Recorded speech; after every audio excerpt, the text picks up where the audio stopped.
Hello, my yarn smithing lovelies. It's really nice to be back with you. So today we're going to do something just a little bit different.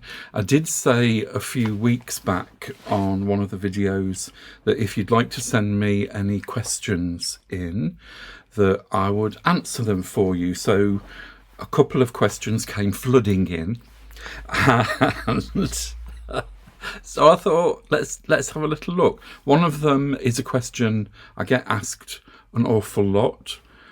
Another one that I've chosen today is actually something that's a little bit difficult to answer, but I will do my very, very best. So welcome to the channel if you've not been here before. If you're a regular, welcome back. It's lovely to have you.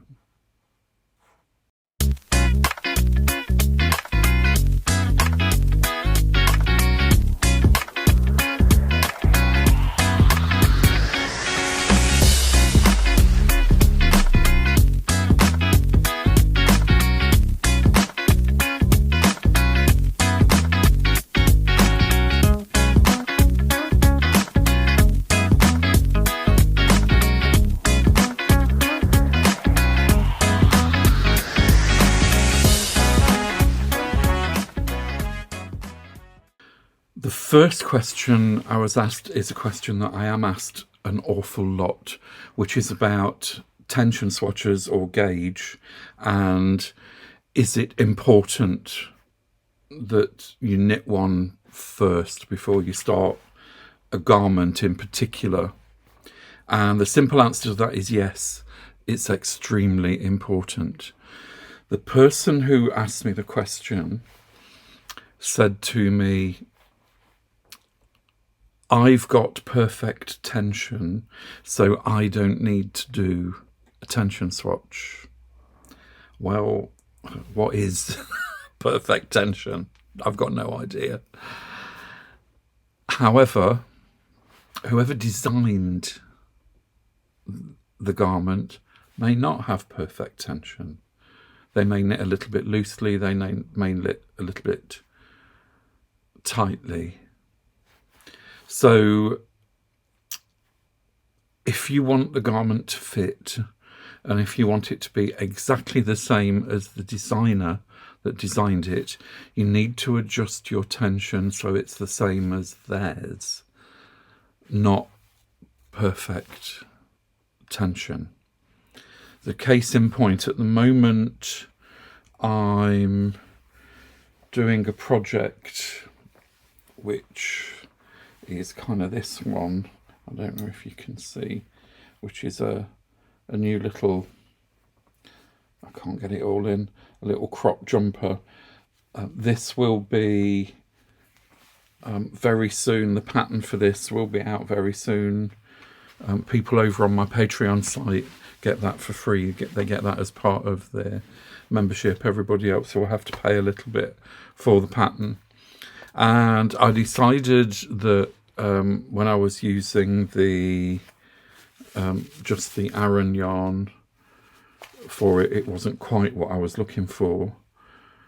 So I mixed some kid silk mohair in with it. So these two together makes up that. So it's no point me looking on the back of the label to see what the manufacturers say that the tension for that is on whatever size needles. So I always have to knit a small tension piece, and to make the pattern, what we then do is measure how many stitches and how many rows to a 4-inch square. I also always do part of the pattern repeat as well. If we were going to do this pattern all over, the tension would be completely different from just plain stocking stitch, so I always do both. And again, did you hear the times that I leave the bingy bongy on the thing? I'm just going to turn it off. If you've seen previous videos, you'll know I do that quite a lot. However, we're friends now.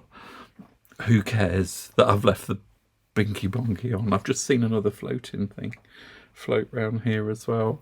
I'm convinced that we're haunted, but husband of mine says no, it's because we're in a yarn studio and there's lots of fibre bits floating about. Anyway, so the simple answer to the question, should I knit a tension swatch first before starting the garment? Absolutely 100% yes, always do. There's nothing worse than getting to the end of a pattern and you've spent weeks knitting something to find out it doesn't fit because your tension isn't the same as the designer's. So that was that one. Question 2 is a little bit more difficult. This is from a gentleman. I'm reading between the lines when I read the question. I think he's probably maybe a teenager, late teens, perhaps, still living at home with his parents. And he loves to do yarn craft, he loves to knit, he loves to crochet. And he's getting a bit of stick from an older brother and the father. I don't understand that at all. And he's asking what he should do about it. If you saw a video a few weeks back, when I was young, I had to sneak off and knit because my father thought that it wasn't a particularly manly thing to do. However, historically, it was only men that knit. It was fishermen. When knitwear became for fashion, it was hosiers. They used to knit stockings, and it was only men that did that. It was considered highly inappropriate that women knit. During the First World War, British women and children were asked to make socks and jumpers for the soldiers, and that's when it became popular for everybody to knit. But before then, genuinely, it was mostly men that did the knitting. So historically, it's not a female biased craft. Now it probably is. Who cares? Honestly, who cares? So the advice he's asked me is, what should he do? So apart from use a load of language to them, just educate them. Do a little bit of research, show them that historically it was a very manly thing to do. Give them a pair of knitting needles and a ball of yarn and say, well, you do it. You do what I'm doing. Let's see how clever you are. What I did eventually was I knit my dad a cardigan. And he was quite surprised, because I was only quite young, and he was quite surprised that I was able to do that. And he did wear it, and one of his friends said, where did you get your cardigan from? And he said, actually, in the end, he was quite proud to say, well, actually, my son knitted it for me. And the chap in question that he was talking to said, I think that's absolutely brilliant. I wish my son could do something like that for me. So those people who mock, one, they haven't got the ability to do what you're doing. Two, you're not harming anybody. Why on earth should they try and stop you doing something that you enjoy? And just do it. Be proud. Be an out knitter. Take it out. Take it out with you. I knit in loads of different places. I always take knitting on a cruise with me when I go, and it's really surprising the amount of people that come up and talk to you and ask you about what you're doing because you're doing some knitting. So don't be ashamed. Don't hide it. Just think these people are really sad. Well, you know, what the hell difference does it make that you want to do something creative? If we weren't on here, what we have to do when we're making these videos, when we put it on YouTube, we have to declare whether there's any bad language or anything that might be offensive or whatever. So if it weren't for that, I'd tell you to tell them to go themselves. Actually. Anyway, send me pictures of what you're doing. I would actually love to see what you're doing.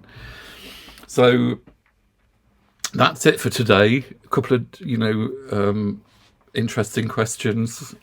If you've got any questions you want to ask me, anything at all, I will answer. I didn't intend to become an agony aunt when I did this, but I don't mind.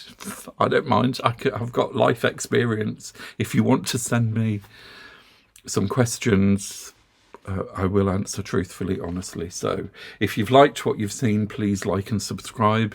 Pop over to my Patreon site where you'll be able to see very soon the pattern that of the jumper that I've just held up. It's been lovely to have you along as always. So in the meantime, happy yarnsmithing, love as always, and I'll see you really soon. Bye-bye.